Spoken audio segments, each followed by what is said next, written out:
আসসালামু আলাইকুম। এই ভিডিওতে আপনাদেরকে দেখাবো যে অ্যান্ড্রয়েড স্টুডিওর যে latest version and download Android studio market feature drop এটা কীভাবে আপডেট করবেন। তো সর্বপ্রথম অ্যান্ড্রয়েড স্টুডিও ওপেন করে নেবেন এখান থেকে।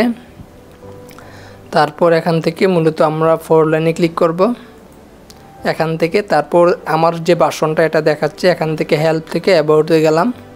তো আমার যে ভার্সনটা সেটা হচ্ছে অ্যান্ড্রয়েড স্টুডিও মার্কেট 2024.3.1 পেজ 1। তো আমি এখান থেকে আবারও 4 লাইনে ক্লিক করলাম। তারপর এখান থেকে এই যে হেল্প পেয়ে গেলাম। তারপর এখান থেকে চেক ফর আপডেটে ক্লিক করলাম।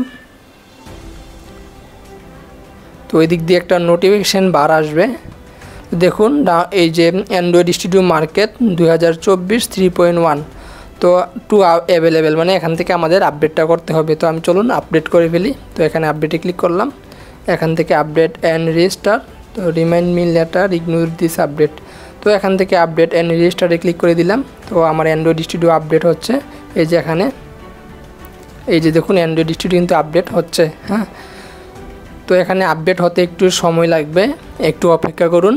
তো দেখুন অ্যান্ড্রয়েড স্টুডিওর যে লেটেস্ট ভার্সনটা এটা আপডেট হয়ে গেছে এখানে। তো এভাবেই আপনারা চাইলে খুব সহজে অ্যান্ড্রয়েড স্টুডিওর যে লেটেস্ট ভার্সনটা আপডেট করে নিতে পারবেন। তো এই ভিডিওটা এ পর্যন্তই। আসসালামু আলাইকুম।